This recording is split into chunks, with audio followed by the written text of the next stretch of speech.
Hi guys, I am Surendra Joshi and you are watching my channel Antique Knowledge World.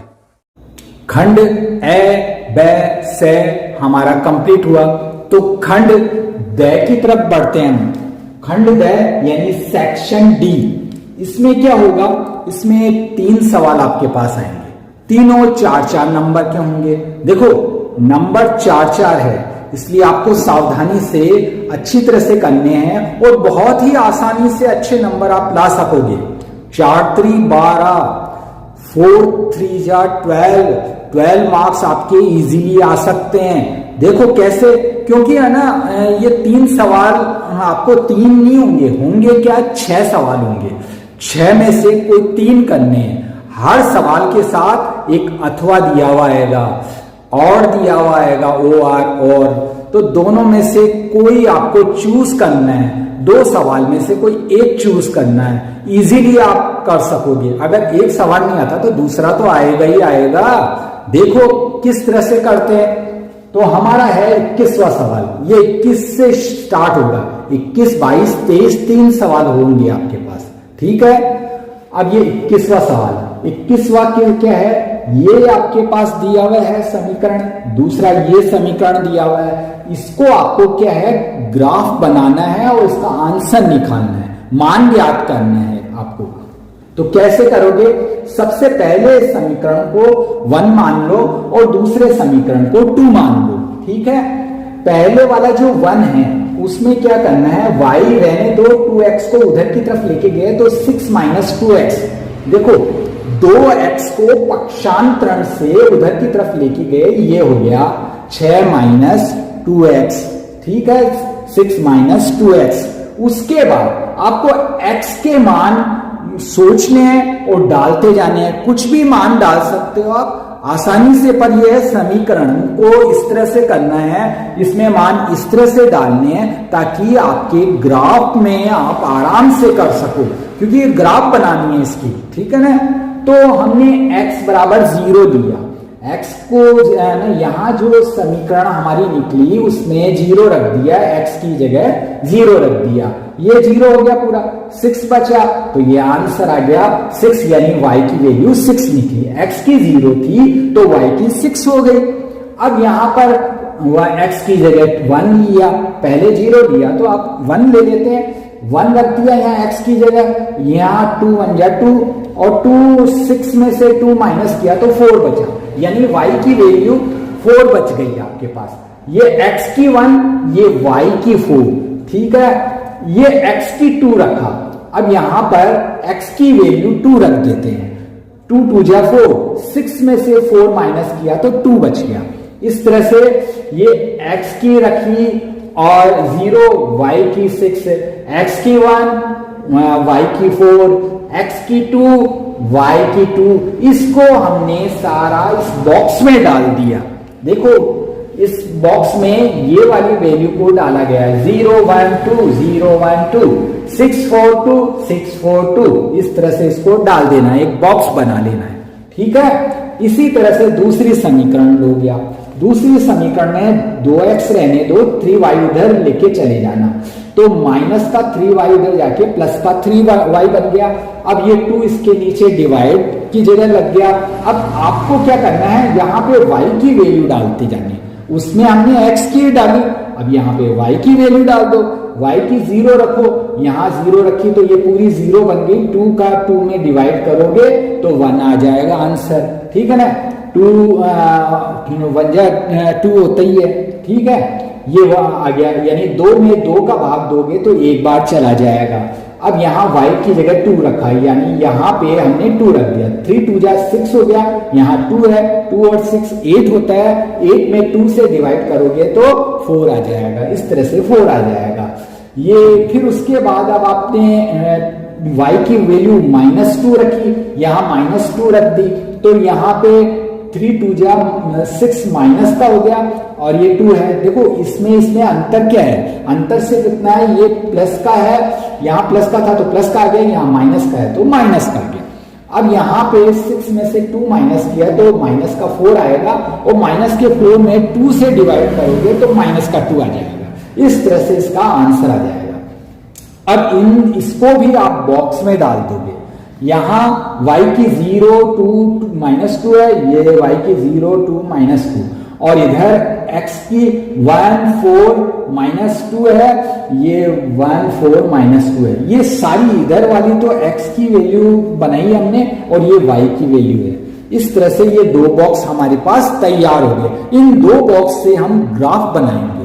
अब यहां पर देखो ये ग्राफ इसी तरह की होती है ग्राफ। अब ग्राफ में आप ये मान डाल देते हो 1 2 3 4 5 6, इधर भी 1 2 3 4 5 6 7, और इधर माइनस के आ जाते हैं, इधर भी माइनस के, यानी x के मान यहाँ पर प्लस में होते हैं, यहाँ माइनस में होते हैं। यहाँ y के मान प्लस में होते हैं, यहाँ माइनस में होते हैं y के मान। अब इसमें अब जो ये बॉक्स पहला वाला बॉक्स देख रहे हो उसके हिसाब से आप देखो ये क्या है, किससे बनी है, ये 2x प्लस वाई बराबर 6 इससे बनी है। तो 2x प्लस वाई बराबर 6 ये देखो यहाँ पे है, यानी ये वाली जो रेखा है ये पहले वाले बॉक्स से बनी है। कैसे, जरा देखो 0 और 6 को मिलाना था। हम यहाँ पे ध्यान देंगे तो ये पॉइंट ऐसा है जहां 6 है y का और x का 0 है, ठीक है, ये पहला वाला पॉइंट हो गया। दूसरा है 1 और 4, यानी कि x का 1 है और y का 4 है, यानी x का ये 1 आ गया और y का 4, यहाँ पर आपका ये दूसरा पॉइंट आ गया। ये देखो ये पॉइंट दूसरा है, ये पहला पॉइंट था, ये दूसरा पॉइंट है।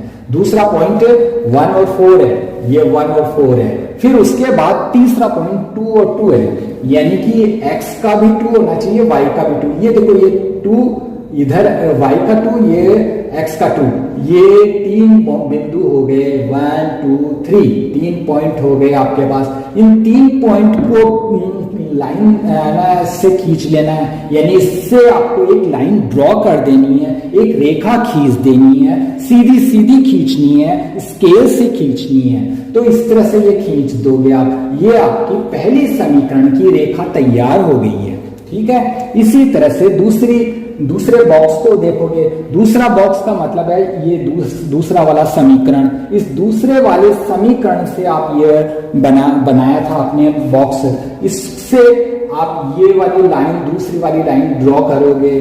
कैसे करेंगे, ये x का 1 और y का 0 लो। x का 1 कहां पर है, ये रहा, और y का 0 यहां पर, तो ये पॉइंट आ गया आपका, ठीक है। फिर उसके बाद आता है x का 4 और y का 2। x का 4 कहां पर है, x का 4 ये रहा, और y का 2 ये रहा, यानी कि ये पॉइंट ऐसा है जो आपके दूसरा वाला आ गया, 4 और 2 वाला, ठीक है। पहला वाला तो ये था, दूसरा वाला ये है, तीसरा माइनस का 2 और माइनस का 2, यानी x का भी माइनस का 2 और y का भी माइनस का 2। तो ये पॉइंट ऐसा है जहां माइनस का 2 ये है y का, उधर x का, यानी x और y दोनों के माइनस के हैं यहाँ पे। इस तरह से इसको लिया, तीसरा वाला बिंदु को लिया, तीसरा वाला पॉइंट लिया, 1 2 3, तीनों पॉइंट को मिलाते हुए एक रेखा दूसरी खींच दी। ये दूसरे समीकरण की रेखा तैयार हुई हमारी। ये दोनों रेखाएं जहां पर कटती है वो आंसर होता है, ध्यान देना। ये दोनों रेखाएं जहां पर कटती है वो आंसर हुआ, ये हमारा आंसर है। इस आंसर को किस तरह से आप करोगे, तो आप देखो, इस आंसर पे ध्यान दोगे तो आपको पता चलेगा 1 2 और ये 3, 2 और 3 के बीच में है ये पॉइंट, यानी x के 2 और 3 के बीच में है, यानी 5/2 भी लिख सकते हो इसको, और इसको 2.5 भी लिख सकते हो, 2.5, ठीक है ना, x की वैल्यू। और y की वैल्यू क्या है, यहाँ पे 1 है। देखो इधर की तरफ आप चलोगे तो y की वैल्यू 1 है, y यहाँ पे 1 2 3 के हिसाब से स्टार्ट हुआ है। तो इस तरह से ये x की वैल्यू, y की वैल्यू, ये आंसर आ गया। आपको क्या है, ये दोनों रेखाएं बनानी है किसी तरह से, दो समीकरण से, और वो जहां कटती है वो आंसर आता है। इस तरह से आपका आंसर आ जाएगा।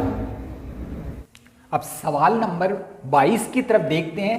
सिद्ध कीजिए ये बराबर ये है। ये सिद्ध करने का मतलब क्या होता है? सिद्ध करने का मतलब ये होता है ये आपका सवाल है और ये आपका उत्तर है। आपको सवाल दिया हुआ है और उसका उत्तर भी दिया हुआ है, बस आपको इस सवाल को इस उत्तर में बदलना है। कितना आसान है। देखो कई बार लोग पता क्या त्रिकोणमिति, साइन थीटा, कोस थीटा का नाम सुनते ही घबरा जाते हैं। अरे कुछ नहीं है, बहुत ही आसान है। देखो कैसे, आपको क्या करना है, इधर वाले को LHS मानना और इधर वाले को RHS। आपको इस LHS को RHS में बदलना है। LHS का मतलब होता है लेफ्ट हैंड साइड और RHS का मतलब होता है राइट हैंड साइड। ठीक है, अब इसको लिखा, पहले सबसे पहले हमने इधर वाली को लिख दिया। लिखने के बाद इसके नीचे वाली जो भी डिजिट है उसमें माइनस का है तो आप इसका अपोजिट लो, ज़्यादा सही रहेगा। इसका अपोजिट लिया तो 1 प्लस साइन ए है, जो ऊपर और नीचे दोनों जगह इंटू कर दिया हमने। पहले हमने ये सवाल को ऐसे कैसे लिखा और उसके नीचे वाले के अपोजिट को यानी ऊपर नीचे लिख दिया। इधर वैसे वो भी इधर भी है, सेम सेम है, आपको इसको ऊपर नीचे लिख देना है।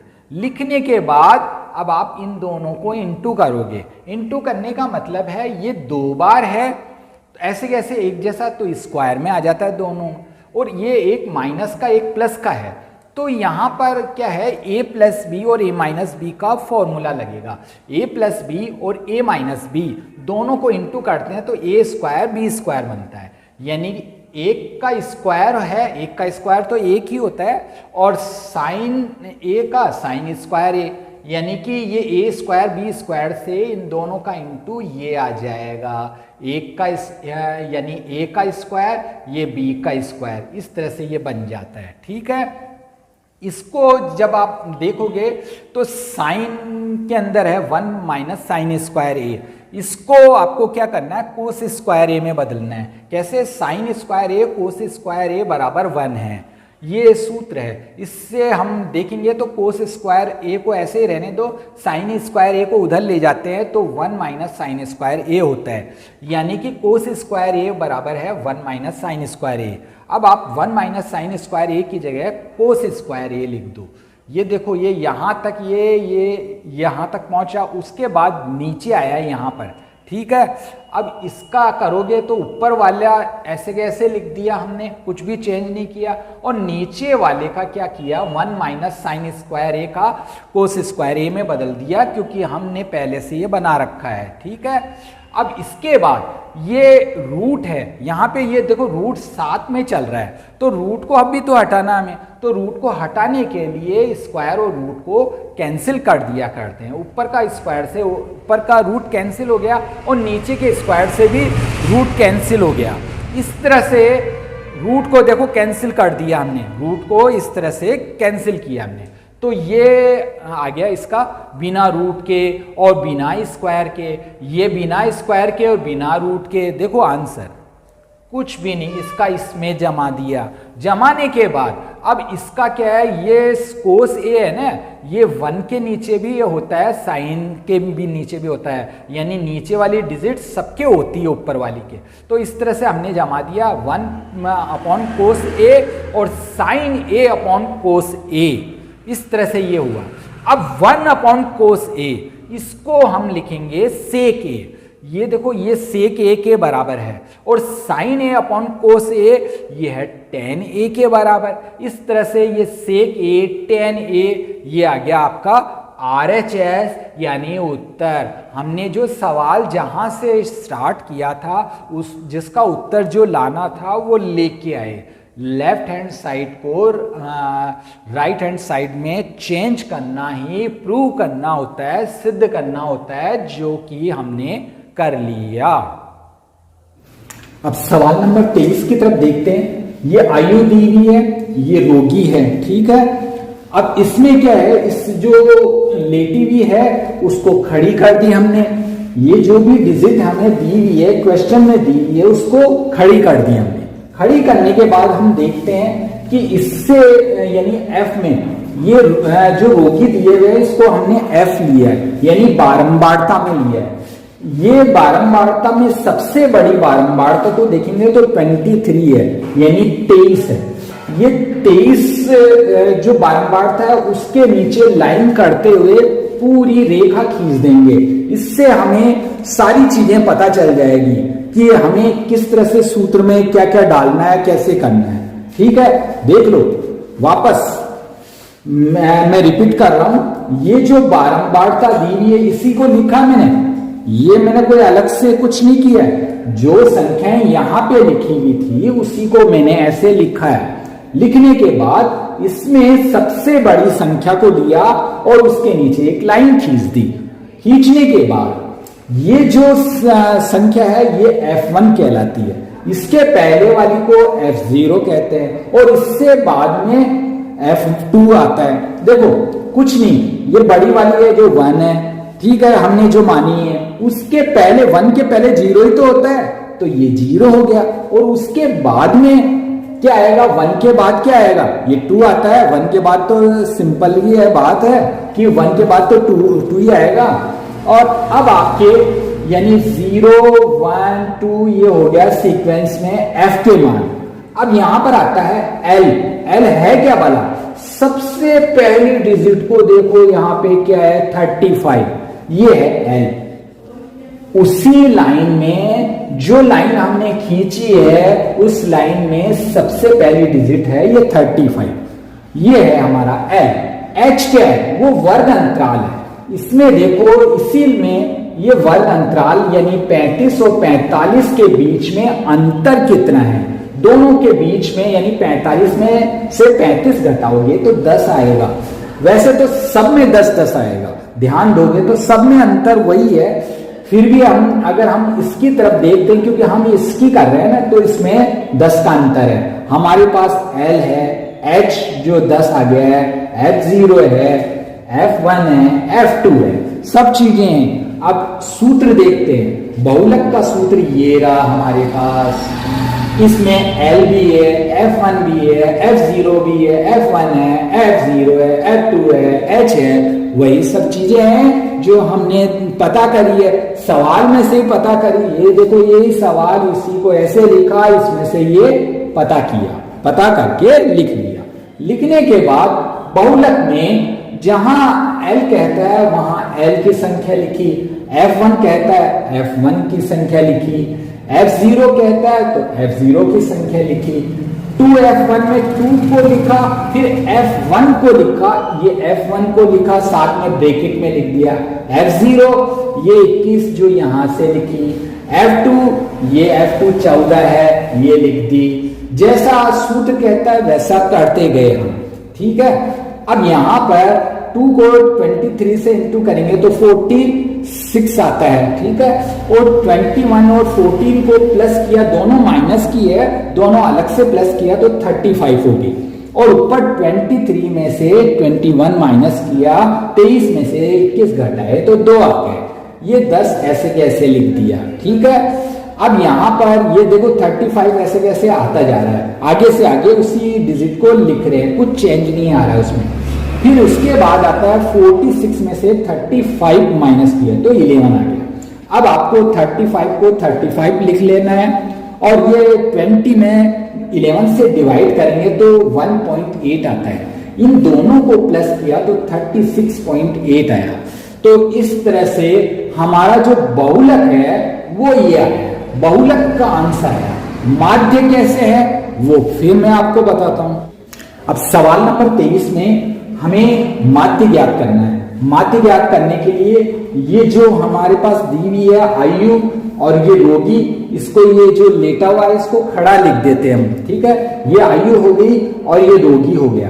अब रोगी को हम F से करते हैं। अब यहाँ F है, सबसे पहले हम X निकालेंगे। सबसे पहले ये दो तो चीजें हमें दी हुई है, हमें X निकालना है। X क्या है, मध्यमान होता है।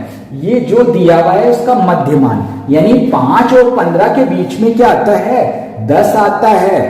अगर हमें ऐसे नहीं समझ में आएगा तो 5 और 15 को जोड़ो तो 20 होता है, और 20 का आधा करें तो 10 होता है। इस तरह से हम आराम से इसका 10 निकाल सकते हैं, यानी मध्यमान निकाल सकते हैं। इसी तरह से इन दोनों को जोड़ोगे तो आपके 25, 5 30 और 10 40, 40 का आधा क्या होता है 20 होता है, और 35 25 इसको जोड़ोगे तो आपके 60 आएगा, 60 का आधा क्या होगा 30 होगा। ऐसे आराम से निकाल सकोगे।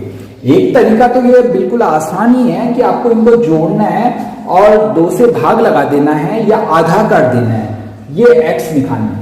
दूसरा तरीका ये है कि 5 और 15 के बीच में क्या आता है, 5 के बाद 10 आता है, फिर 15 आता है तो 10 आ गया, 15 के बाद क्या आता है 20 आता है तो ये 20 हो गया, 25 के बाद क्या आता है 30 आता है, 35 के बाद क्या आता है 40 आता है, 45 के बाद क्या 50 आता है, 55 के बाद क्या आता है 60 आता है।